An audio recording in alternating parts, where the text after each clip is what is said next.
Okay, continuing here recording the Scott musical. And this has been a grievous task. I've had a long break in between because it's just hard to get going if I even pause, and it's kind of a long musical, many scenes. So, continuing here, we left off at Scott's song, Where Am I? And I'm going to go through, or try to go through until the beginning of Act 1, Scene 2, the Sunflower Song, and the beginning of Scott's soliloquy. Now, several of these lines, you see, okay, there's Scott's song, basically, I've got to get out of here, whatever it's called, or Where Am I? And there's dialogues intermittently, and the song comes back over and over again. I used to think there's only two times the song coming back, but it comes back over and over. I didn't remember that was true. But we have here Landon alternating between Christ and a mobster. And several of these mobster lines, Dan actually wrote these lines. It sounds really mean. So I'm just going to start here a little farther from where I left off. It's right before Landon unbuttons his robe and becomes the gangster, 1920 style. I can't do the accent like perfectly. I'll try to do it in a funny way. I don't know exactly how to do perfectly that. Okay, so it's Scott and Landon talking, and with each person Scott is talking with, he's pleading to get off the ship. He's asking for answers. And then he encounters Penelope, and this is when the romance develops between Scott and Penelope. And that's an important part of the plot. So I wasn't going to summarize that. I was going to read through the whole entire thing. So, okay. It starts with Scott. Now, once I get started, I might not introduce each character before I quote them. I might talk back and forth between the characters without saying who's talking, because it sounds easy to understand who's talking sometimes. So, okay. Let's go. So starting with Scott talking first. So he says, "Look, I need to get off this ship. Why won't anyone help me? What is your problem?" Landon now unbuttons his robe and becomes the gangster.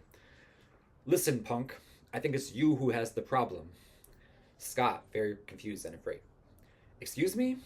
"Excuse nothing. You know who you are talking to.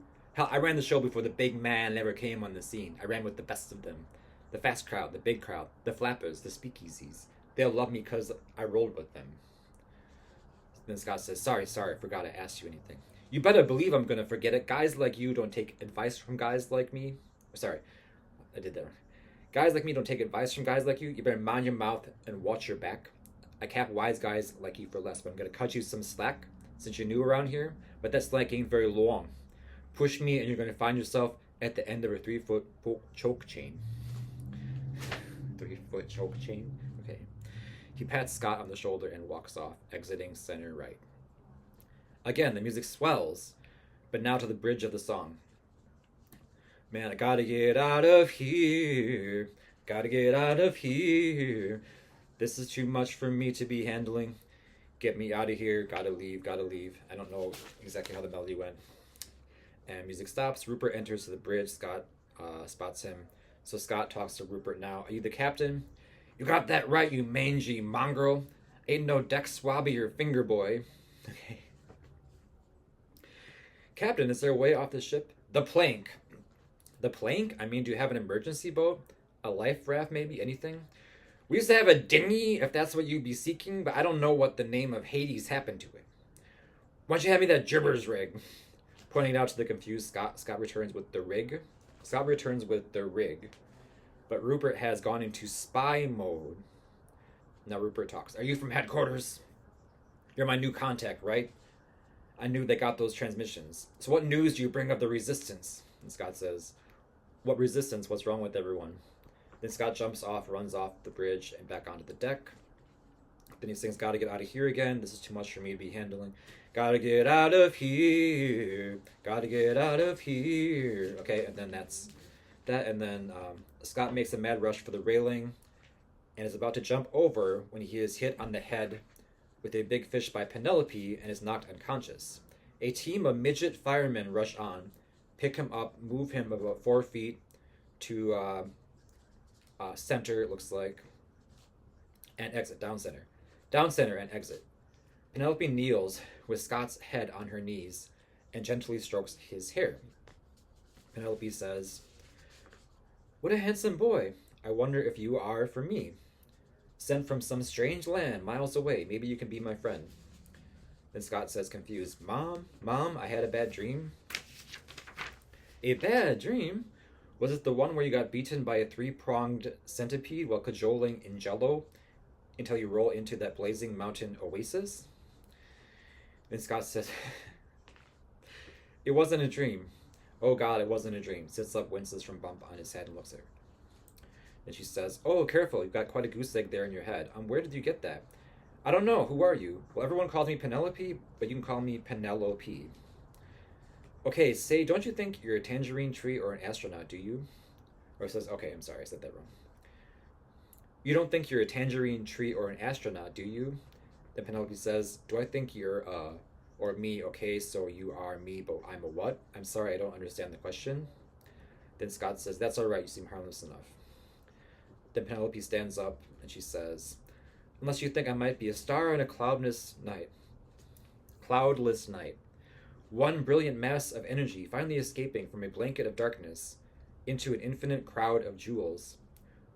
When I look up at them, I think someday I might be among them. It might be good that things aren't what they seem. Scott is entranced by her. He stands behind her. Someday, in a million years, we'll go strolling through the constellations. She turns to him. You will stay on the ship, right? Scott's daze is shattered and he turns to think.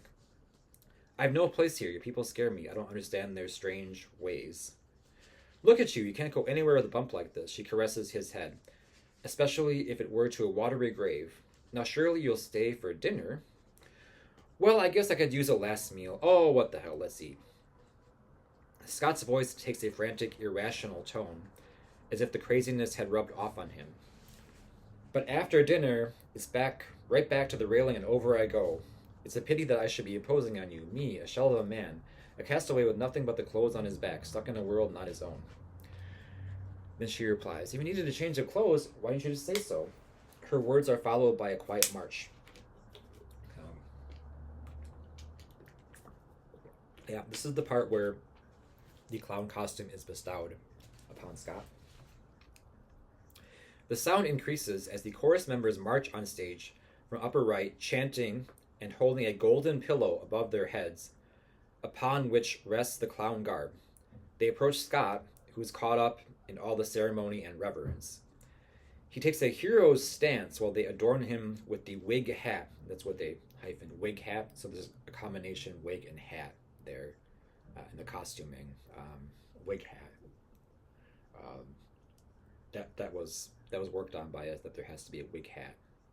He acts as though there's much power in the wig hat. They drape the suit around him like the cloak of a king.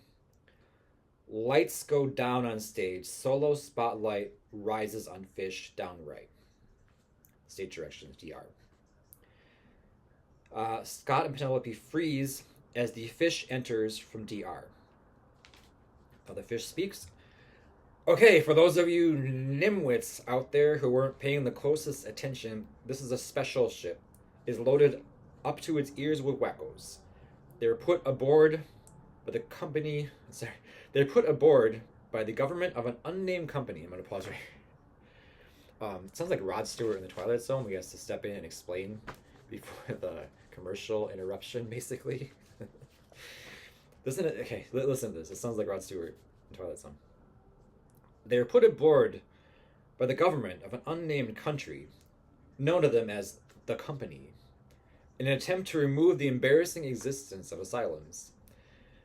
Now, these people were told they were on a secret mission. They endlessly doing figure eights out here in the middle of the ocean. Every couple of weeks, a supply ship comes, fills up their fuel and food, and delivers their new orders, in quotations. The orders always read, await further orders. I don't have to tell you that there's no secret mission. Maybe I do, fizzle face. These people are crazy. They believe just about anything. But if I were you, I wouldn't tell them that there's no mission. I keep your mouth shut. But then again, if I was you, I would have shot myself years ago. He jumps off the water, down right. NC1. Now, by the way, that's Dan's line. Dan wrote that. I would have shot myself years ago. Okay. So now we're at Act 1, Scene 2, and this is when the Sunflower Song comes on. Now, the Sunflower Song, the melody borrowed from a folk song. Da da da da da da da da da da da da. It's like carousel music, pretty much. So, at Rise of Curtain, Scene 2, the wackos are all over the deck. It's a perfect Saturday morning. The lights are warm and bright, and the music is calm and relaxed. Some people are busy tossing around a large frog-like creature, while others are hula hooping. Everyone seems to be enjoying himself or herself, except Scott. Rupert and Francis are laughing it up downright, and Penelope and Landon seem to be in deep discussion upper left. Scott stands center and just stares at everyone.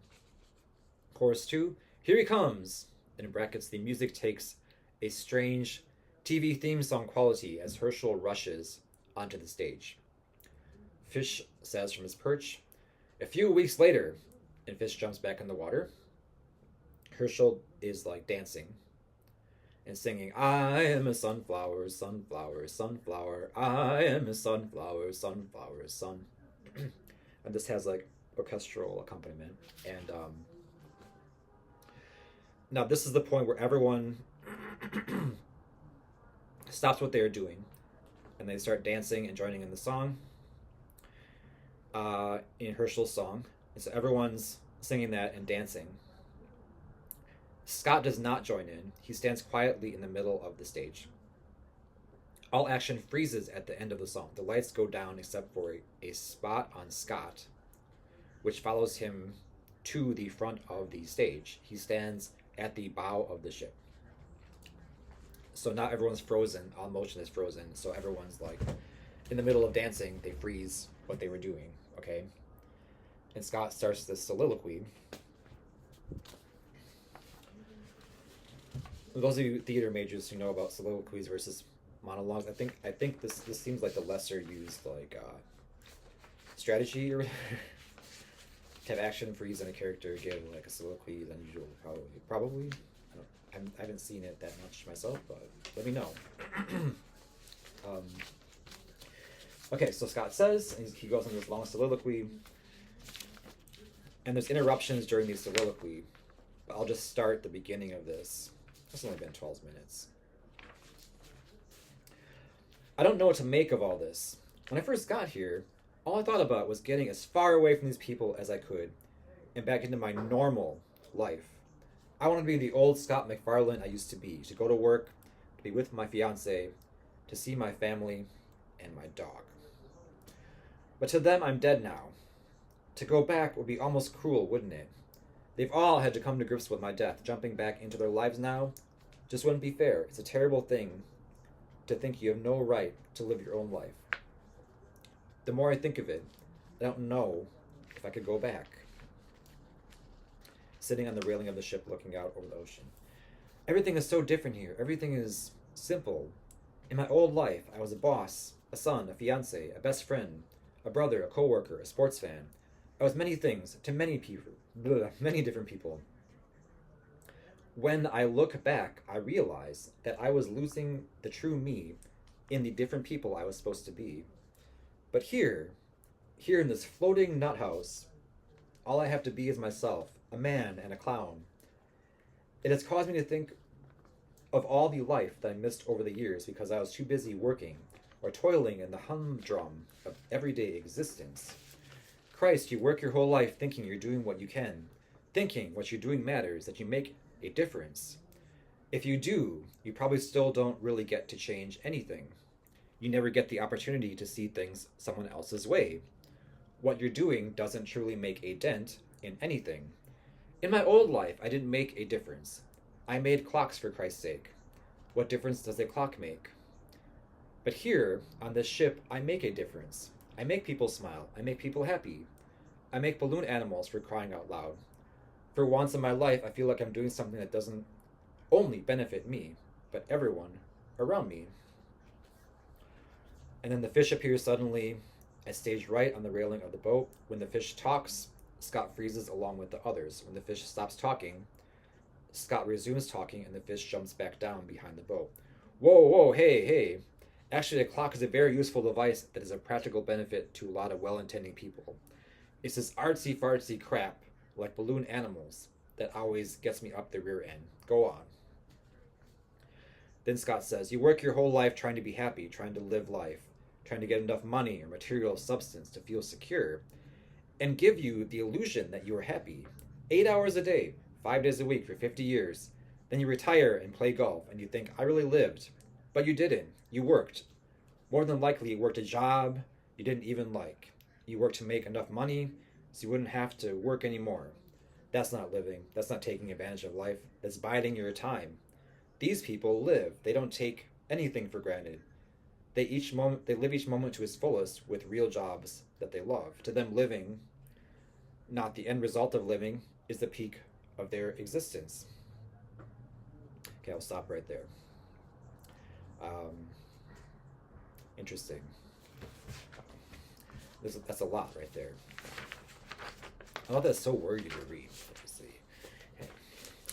All right, so next time we'll come back to this part, the middle of Scott's soliloquy. Maybe this is a quasi soliloquy because there's some interaction with the fish, but it's all like yeah, that's interesting how to classify that, I guess. The fish is listening and interacting somewhat. It's a quasi soliloquy or monologue, depending on how to look at it, because it first has the appearances of a soliloquy, and the fish interjects. So, I might stand corrected on that then. I didn't know that. Obviously. Okay.